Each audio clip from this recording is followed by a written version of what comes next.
오늘 저는 이런 미천을 소유하라 이런 제목으로 함께 말씀의 은혜를 나누려고 합니다. 일부 예배 드리고 바로 했더니 목이 조금 그렇습니다.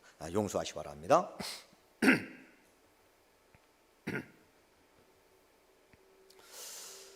사람이 살아가는데 미천이 참 중요합니다. 근데 미천이 뭐냐?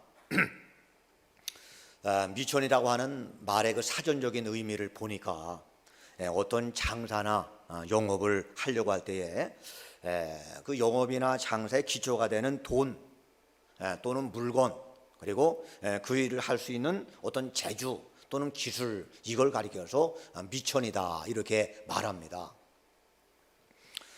사람들이 이렇게 말해요.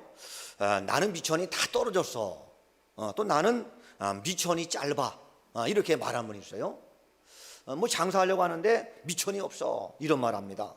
또 어떤 사람은 신용이 미천이다, 이렇게 믿을 만한 사람, 그래서 이렇게 성실하고 남이 믿을 만한 또 미천인, 이제 신용이 미천인 이런 사람이 있습니다. 또 어떤 사람은, 젊은 사람들은 나는 젊음이 미천입니다 말하는 분이 있습니다. 나이가 많이 먹는 용기도 부족하고 또 어떤 방용도 부족하고, 그렇지 않으면 젊은 사람은 이렇게 젊기 때문에 무엇이든지 도전할 수가 있고, 또 할 수 있다고 하는 자신감이 넘치기 때문에 이런 어떤 젊음이 미천이 될 수가 있습니다. 또 어떤 사람은 실패가 미천이다 이런 분이 계세요. 실패를 많이 하면은 경험을 많이 하니까 또 이것이 미천이 된다 이렇게 말하는 분이 계십니다. 정리하면은 미천이라고 하면 인생의 기본되는 그 무엇을 말하는 것입니다. 그래서 미천이 든든한 사람은 쉽사리 무너지지 않는 것을 보게 됩니다. 누구에게나 인생의 중요한 파트너, 스승, 즉 미천이 있어야 하는 것입니다. 자, 우리가 미천이 있을 때 삶이 아무리 어렵고 힘들어도 견뎌내는 힘이 생기게 될 줄로 믿습니다. 여러분은 인생의 미천 어디에서 얻고 있습니까? 여러분은 불안전한 내일, 그리고 불확실한 내일을 위한 미천을 어디서 얻고 있습니까? 근데 우리에게는 보이는 미천이 있고 보이지 않는 미천이 있습니다. 그리고 우리가 가지고 있어야 될 또 하나님이 이미 주신 소중한 미천이 무엇일까? 하나님이 내게 주신 미천, 이것이 무엇일까? 오늘 본문의 말씀 통해서 주님이 내게 준 미천을 가지고 인생을 승리하는 우리 모두가 다 될 수 있기를 주님의 이름으로 축원을 드립니다. 자, 먼저 성도의 첫 번째 미천은 기도입니다. 자, 우리 한번 3절을 다 같이 한번 같이 읽겠습니다. 자, 시작.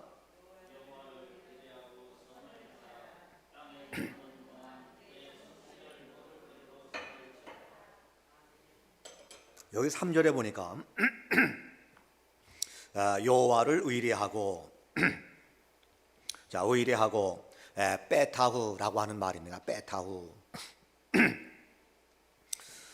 누군가를 신뢰하고 그 속으로 들어가는 것, 이거를 빼타후라고 이렇게 말을 하게 되는데, 하나님 안으로 들어가서 하나님과 연합하는 것, 하나님과 하나 되는 것, 이거를 빼타후라고 이렇게 말합니다. 여호와를 의뢰하고, 이 말은 바로 하나님께 기도한다고 하는 이런 말입니다.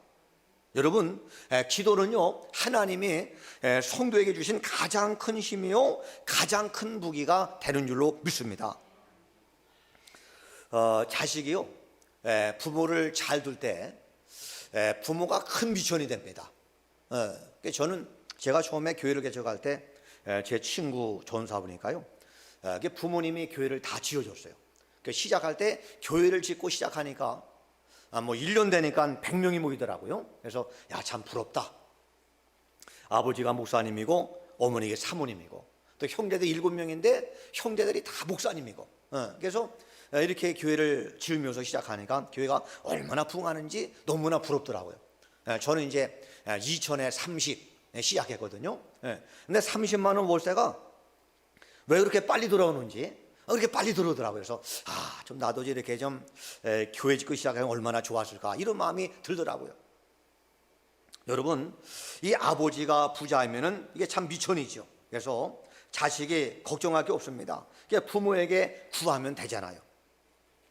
아버지, 저 이게 필요합니다. 그러면 이 부모가 볼 때 정말 필요하다 그러면은 아버지가 이걸 다 해주는 것입니다. 구할 수 있다고 하는 것, 이것이 얼마나 큰 미천인가라는 생각을 하게 됩니다. 자, 하나님은 우리에게 이렇게 말씀하십니다.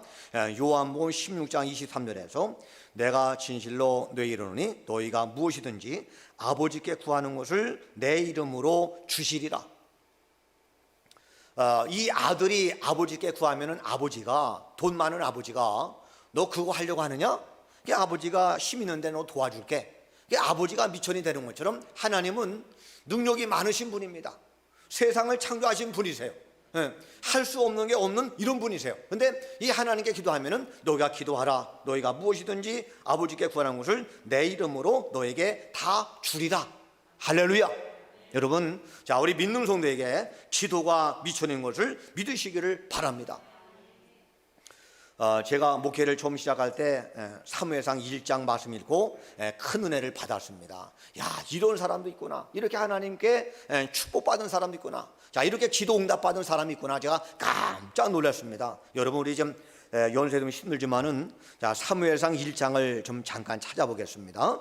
자, 사무엘상 1장 한번 좀 찾겠습니다. 다 같이 좀 찾아보세요. 자, 구약성경 408페이지입니다. 408장 1장을 좀 펴놓으시 바랍니다. 이 한나라는 여인이 있는데요.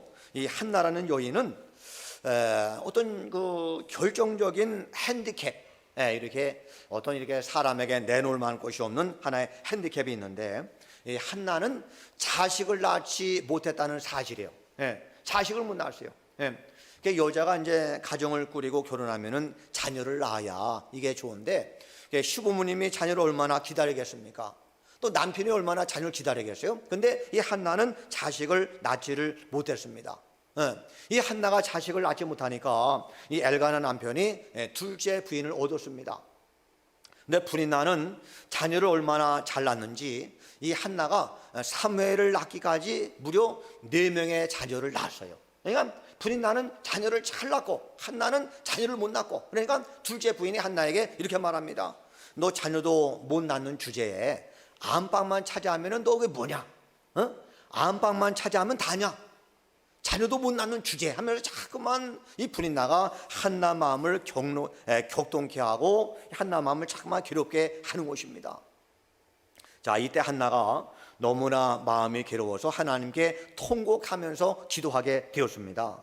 자, 그런데 그때요, 신랑 엘가나가 이렇게 말합니다. 한번 1장 8절을 보겠습니다. 자, 사무엘상 1장 8절 잠깐 보세요. 자, 그의 남편 엘가나가 그에게 이르되 한나여 어찌하여 울며 어찌하여 먹지 아니하며 어찌하여 그대의 마음이 슬프냐? 내가 그대에게 10 아들보다 낫지 아니하냐? 이 한나가 너무나 괴로워하니까 여보 걱정하지 마라. 걱정하지 마라. 당신보다 10 아들보다 당신이 훨씬 나. 걱정하지 마라. 그러면서 이 엘가나가 남편이 그 아내를 위로합니다. 그러나 이 아내를 위로하지만은 그러나 위로 말이 결코 이렇게 힘이 되지가 못합니다. 그래서 이 한나가 하나님께 간절히 기도합니다. 자, 1장 10절을 보겠습니다. 자, 1장 10절. 한나가 마음이 괴로워서 여호와께 기도하고 통곡하며 소원에 이르되 만군의 여호와여, 만일 주의 종의 고통을 돌보시고 나를 기억하사 주의 요용을 잊지 아니하시면 주의 종에게 아들 주시면은 그의 평생에 그를 여호와께 드리고 삭도를 그 머리에 대지 아니하겠나이다. 하나님, 저에게 아들 하나만 주세요. 아들 하나 주면은 이 아들을 하나님께 드리겠습니다. 울면서 통곡하면서 간절히 기도한 것입니다. 이렇게 기도했는데요, 엘리 제사장이 한나가 기도하는 걸 봤어요. 자, 기도하는 걸 보니까 어떻게 기도하냐면은 이 한나가 소리는 안 내고 입술만 막 움직이는 거예요. 그 엘리 제사장이 볼 때 저 여자가 술주정하는구나. 기도하는 것으로 보지 않고 교회 와서 술 주정하는구나 이렇게 잘못 봤습니다. 그래서 자 여기 엘가나 이제 그 엘리가 말하는 것을 보세요. 자 14절 보세요. 엘리가 그에게 이르되 내가 언제까지 취하였겠느냐 포도주를 끊으라. 참 한나가 지금 참 이게 속상해 죽겠어요.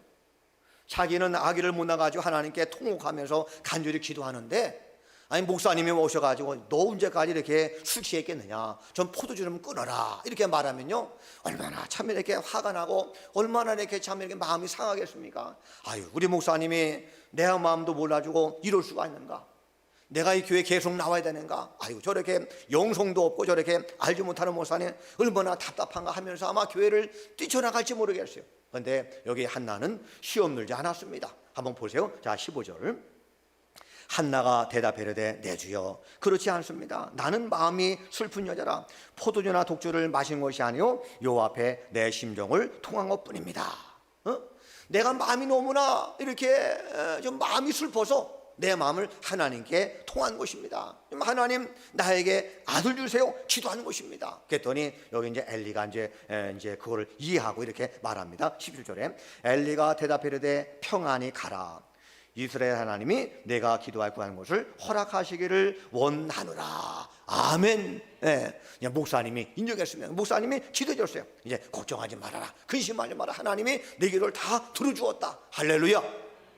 그래서 여기 엘리 제사장의 기도를 받고 이 한나가요 걱정하지 않고 근심하지 않고 이렇게 이제 잘 먹으면서 얼굴에 다시는 근심빛이 없었어요. 그리고 밤에 가서 남편과 동침하니까 하나님이 한나를 생각하고 동침할 때 임신하게 해서 아들을 낳는데 그 아들 이름을 사무엘이라 이렇게 이름을 짓게 되었습니다. 자 사무엘 여러분 이제 하나님을 가리킬 때 이렇게 엘이라고 하는 이 말을 씁니다. 그래서 엘 하나님 그다음에 사무 듣다 이 말이에요. 하나님이 듣는다. 그러니까 사무엘이라는 말이 무슨 말이요? 하나님이 들으셔서 나에게 아들 주셨다. 하나님이 내 기도 들으셨다. 이것이 사무엘입니다. 그러니까 사무엘이라는 이름 가운데 한나의 간증이 있는 간증. 아 주님이 기도했더니 이렇게 나에게 기도 응답을 해주셨다. 할렐루야. 여러분 하나님은 기도할 때 응답하십니다. 기도할 때 역사하십니다. 내가 무릎 꿇을 때 하나님 오늘도 우리를 들으시고 함께하는 것을 믿으시기를 바랍니다. 그러므로 우리 성도에게는요 기도가 미천입니다. 할렐루야. 내가 세상을 살아갈 때 내가 다른 건 다 못할지라도 하나님께 기도하면은 내가 아버지가 좀 돈이 좀 부족해도 또 내가 좀 배움이 부족해도 내가 좀 가진 게 부족하고 내가 세상이 부족할지라도 하나님 기도하면은 이 기도가 미천되어서 우리의 삶에 승리하는 이런 삶을 살게 될 줄로 믿습니다. 여러분 내가 기도할 때 하나님은 내 모든 문제를 해결해 주십니다. 내가 기도할 때 하나님은 우리의 모든 쓴물을 단물로 바꾸어 주시는 것입니다. 내가 기도할 때 하나님은 나의 닫힌 문들을 열려 주시는 줄로 믿습니다. 이 다니엘이 포로로 끌려가서 이제 왕을 3번을 경험하는데 그럴 때마다 그는 늘 이렇게 나라에 쓰임받는 국무총리가 됐습니다.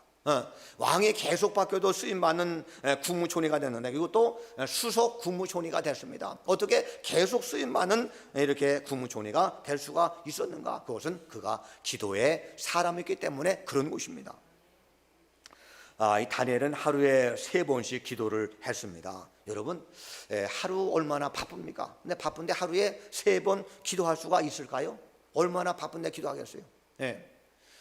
우리 박종희 사님 하루에 3번 가능할까요? 하루에 3번 기도가 가능하겠어요? 제가 한번 해봤어요. 하나는 제가 새벽에 기도하고 12시에 기도하고 또 밤에 8시에 기도하고 근데 3번은 기도가 가능한데 시간 맞추기가 참 어렵더라고요. 3번은 할 수가 있는데 정한 시간 하기가 참 이게 힘들어요. 어떤 때 약속이 있고 누구 만나야 되고 참 힘드는데 근데 여기 다니엘은 하루에 3번씩 기도했다. 아무리 바빠도 바쁠수록 더 기도하는 것입니다. 어떤 곳에서도 다니엘 기도를 막을 수가 없게 됐습니다. 그랬더니 하나님께서 이 다니엘에게 지혜 주셔서 모든 박사와 수객보다 지혜가 10배나 더했다. 할렐루야. 여러분 기도가 미천인 것을 믿으시기를 바랍니다. 여러분, 두 번째 성도의 미천은 성실입니다. 자, 우리 한번 또 3절을 다시 한번 읽겠습니다. 3절 다 같이. 자, 시작. 여호와를 의뢰하고 선을 행하라. 땅에 머무는 동안 그의 성실을 먹을거리로 삼을지어다. 아멘. 자, 성실이라고 하는 말을 보니까 에무나라고 하는 말인데, 에무나, 이 말은 신실하다 또는 성실하다 이런 말입니다. 제가 제일 좋아하는 말이 성실, 근면이라고 하는 말입니다. 제가 전사님들 면접할 때 늘 이런 말합니다. 나는 당신들에게 물론 잘하면 좋지만은 잘하는 것을 원하지 않는다. 잘하는 것보다 성실을 나는 원한다. 성실, 근면.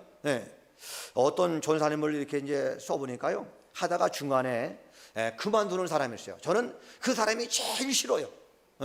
중간에 그만두는 사람 제일 싫어요. 그러나 좀 내가 좀 못해도 아주 성실하게 근면하게 끝까지 잘 맞추는 사람, 이런 사람이 저는 제일 좋아요. 뭐 잘하는 것보다, 능력 많은 것보다 아주 성실하게 끝까지 잘 가는 그런 사람이 제일 좋아요. 자, 성실, 신실하다, 근면하다, 성실하다 이런 말이죠. 성실을 먹을거리로 삼는다, 이 말은 우리가 매일 음식을 먹는 것처럼 신실함을, 성실함을 품고 지속적으로 행하라 이런 말입니다. 이런 것, 성실이 내 삶의 미천이다. 할렐루야. 교회를 많이 다니는 사람들은 이런 말을 많이 듣습니다.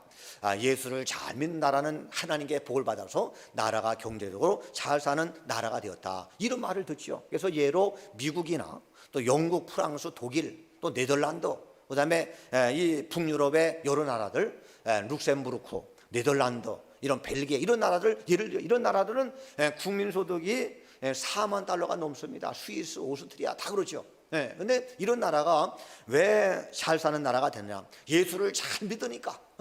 그래서 이런 나라들은요, 남편이 어떤 사람이냐, 이제 배를 가지고 나가는데 남의 배를 침략해서 남의 배에 있는 그 물건을 빼앗는 이 도적들, 이런 사람들이 노르웨이, 핀란드, 네덜란드 이런 사람들의 남편이었거든요. 근데 이런 남편들이 어느 날 배를 잡아가지고 아내를 놓는데 이 아내가 예수 믿는 아내예요.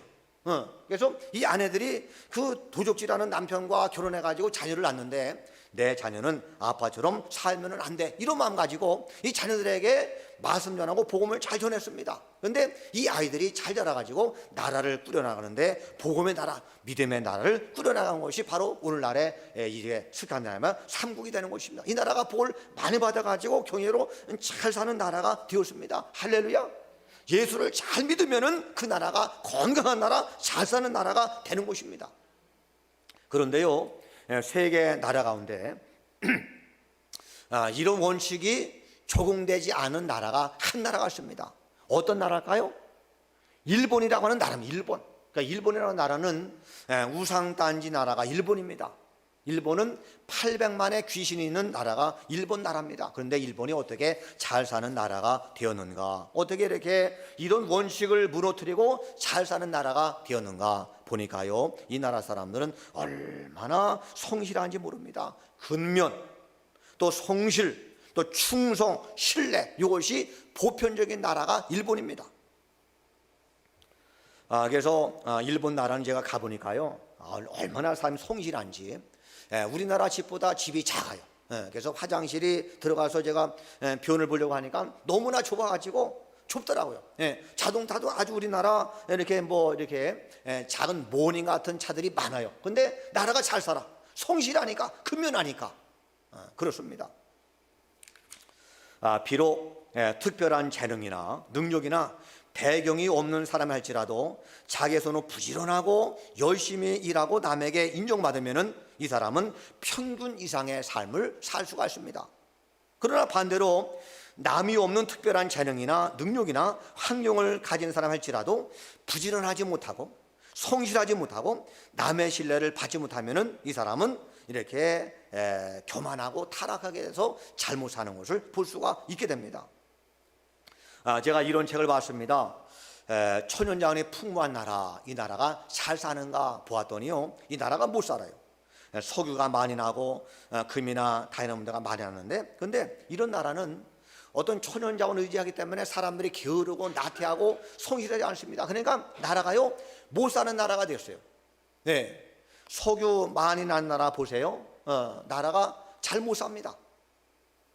그런데 반대로요, 천연자원이 없는 나라, 자원이 없기 때문에 부득이 정밀 산업 그리고 고도의 과학과 기술을 발전시킬 수밖에 없습니다. 이런 나라들은 인적 자원을 많이 발전시켜요. 그래서 교육 수준이 높고 또 유능하고 성실한 사람들이 많이 배출됩니다. 그러니까 이런 나라가 더 잘 살아요.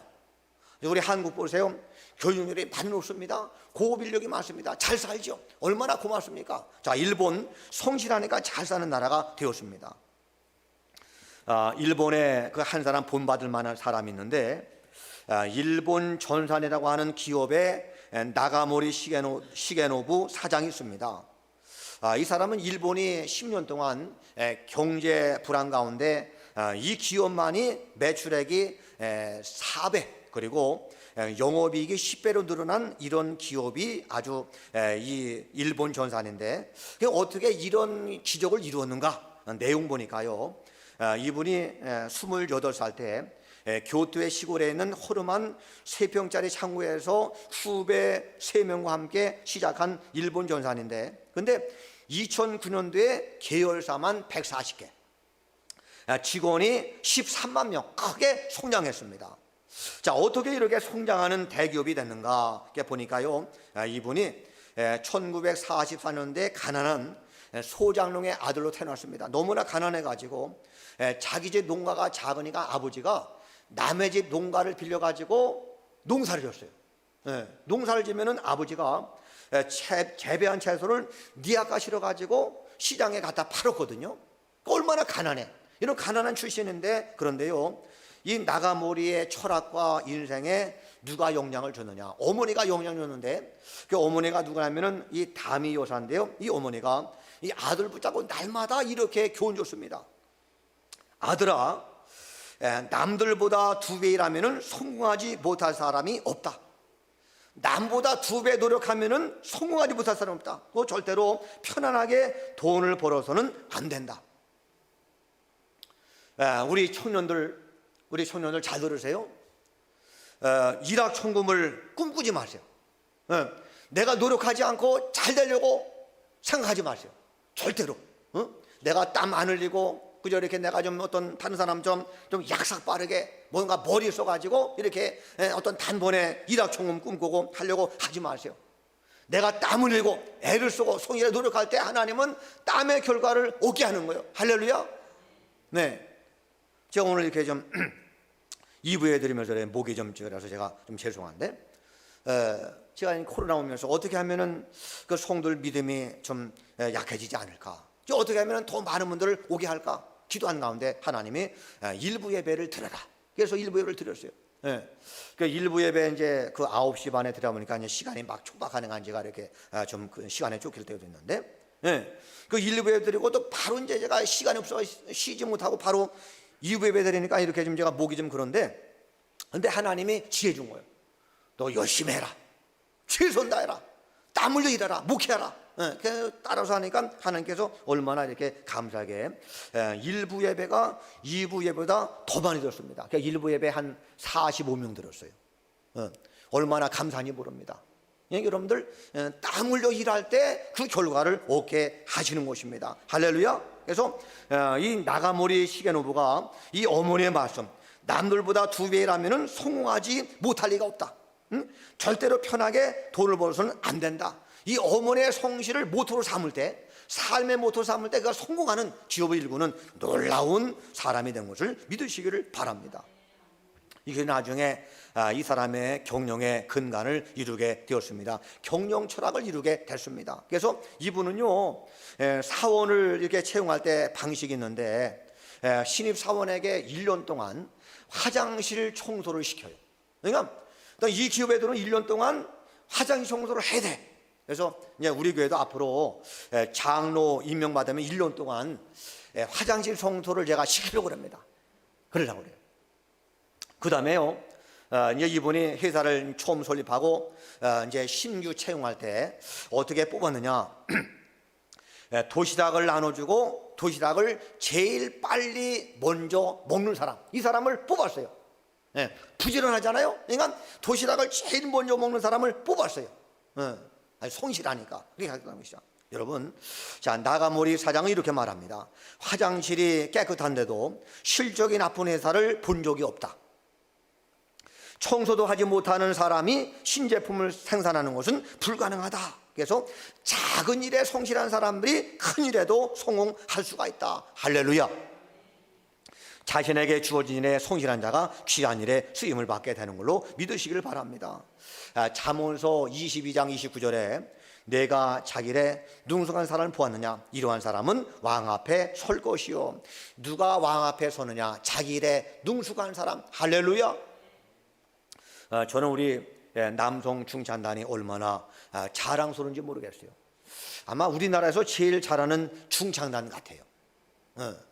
이제 잘하니까, 정말 잘하니까. 그래서 다른 교회 이렇게 찬양할 때 제가 이렇게 좀 추천해가지고 가서 찬송 좀 부르고 와라, 제가 이렇게 좀 앞으로 하려고 합니다. 잘하니까. 그러니까 담임 목사에게 인정받으면 잘하는 거죠. 여러분, 자, 누가 왕 앞에 서느냐? 자기 일에 능숙한 사람, 성실한 사람이 왕 앞에 인정을 받는다. 성실한 사람, 모든 사람 앞에 존귀함을 받게 될 줄로 믿습니다. 그러므로 여러분, 성실히 미천임을 아시기를 바랍니다. 자, 두 번째, 성도의 세 번째 미천은 믿음입니다. 자, 우리 한번 시편 37편 5절을 다 같이 읽겠습니다. 5절, 자, 시작.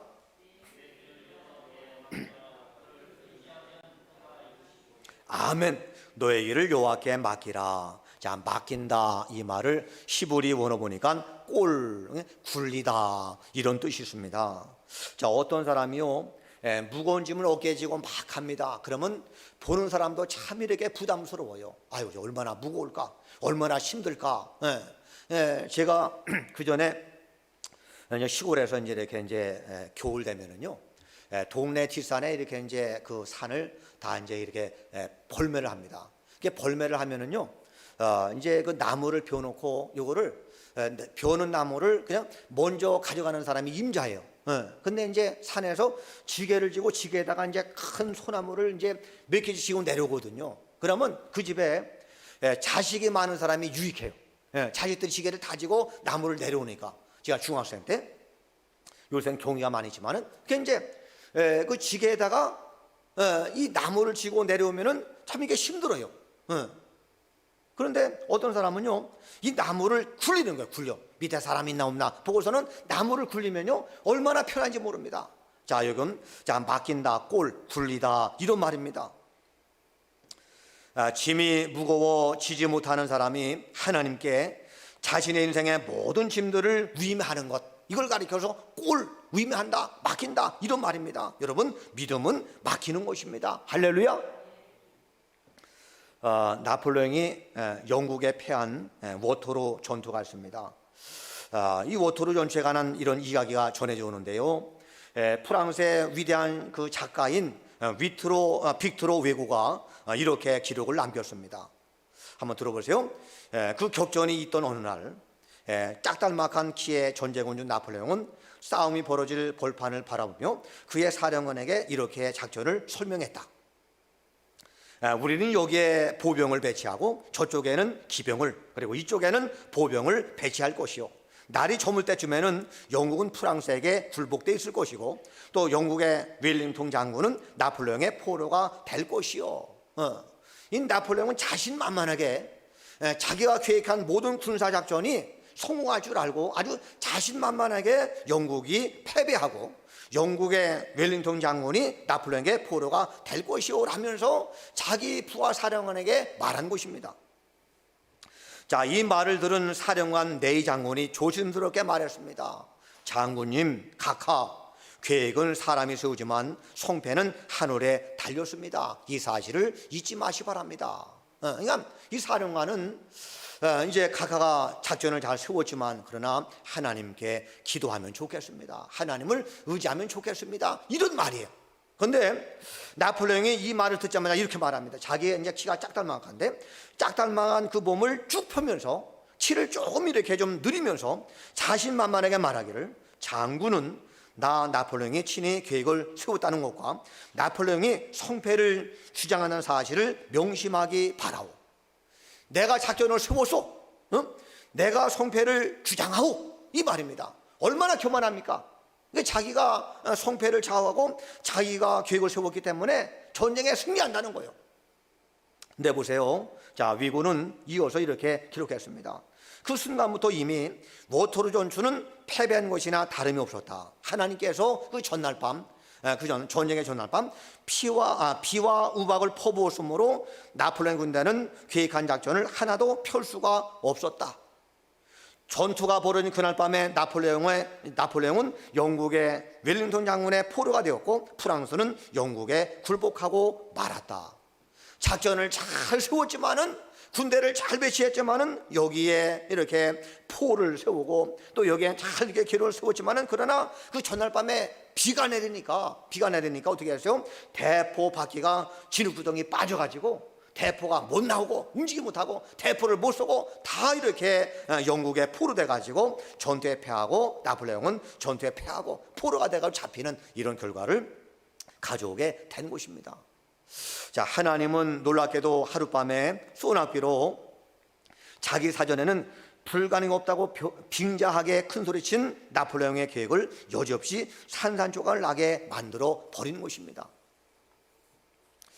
잠언서 21장 31절, 싸울 날을 위해서 마병을 예비하거니와 이김은 여호와께 있느니라. 아멘.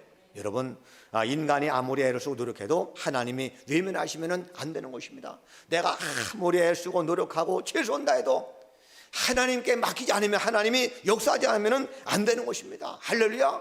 믿으시기 바랍니다. 시편 127편 1절에 여호와께서 집을 세우지 않으시면 세우는 자의 수가 헛되고 여호와께서 성을 지키지 않으시면 파수꾼의 깨어있음이 허사로다. 아멘. 그래서 지혜로운 사람은 자기의 모든 행사를 하나님께 맡기고 맡기는 사람은 충성을 하는 것입니다. 그럼 우리가 다 주님께 맡기는 여러분 다 되시기를 주님의 이름으로 축원드립니다. 자, 오늘 우리의 미션, 하나님이 내게 준 미션이 있습니다. 첫째는 기도입니다. 두 번째는 성실입니다. 세 번째는 모든 걸 주님께 맡기는 믿음입니다. 우리가 세 가지 미션 가지고 사는 삶이 여호와를 기쁘게 하는 걸 아시고, 우리가 오늘도 이렇게 기도하고 성실하고 주님께 모든 걸 맡겨서 믿음을 살 때 승리하는 저와 여러분 다 될 수 있기를 주님의 이름으로 축원을 드립니다. 우리 찬양하고 기도하겠습니다. 아무것도 두려워하지 말라. 우리 찬양하고 간절한 마음으로 기도하겠습니다.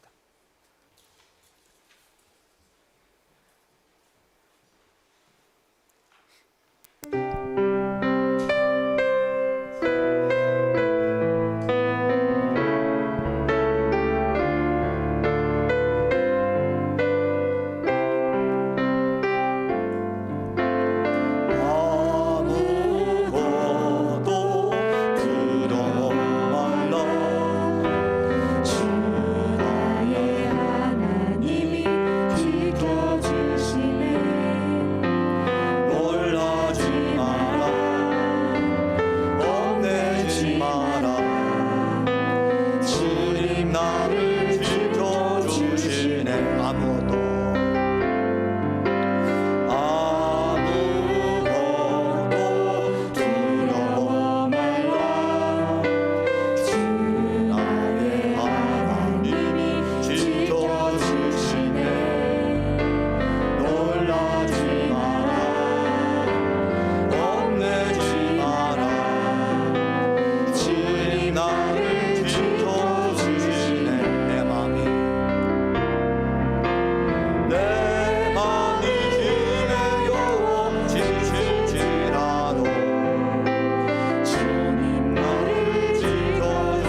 두 손을 다 들겠습니다. 여러분에게는 미천이 있습니까? 어떤 미천이 있습니까? 돈이 있으신가요? 재주나 기술이 있으신가요? 또 젊으시다고요? 계획을 잘하고 준비를 잘하십니까? 하나님 주신 미천을 가져보시기 바랍니다. 이 가운데 주님, 이 가을에 우리 모두가 기도하게 하옵소서. 하나님, 기도의 미천을 우리 모두가 갖게 하옵소서. 하나님, 내가 성실하게 하옵소서. 신실하게 하옵소서. 하나님, 성실의 미천을 갖게 하옵소서.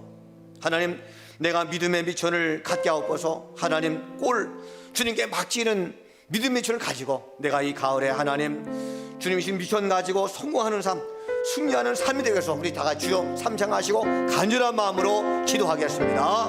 주여, 주여, 주여. 아버지 하나님, 우리에게 미천을 주옵소서. 하나님, 여러분들 오늘 말씀처럼 기도의 미천 가지고 삶의 시작이 원합니다. 하나님, 내 어떤 재주나 어떤 돈이나 어떤 권력이나 어떤 나의 경험을 하지 않게 하시고 하나님께 기도합니다. 기도의 미천 가지고 우리의 삶에 승리하는 하나님의 종이 다 이루어지기를 우리 아버지 하나님 바라고 합니다. 우리가 성실하게 하옵소서. 하나님, 내가 신실하게 하소서.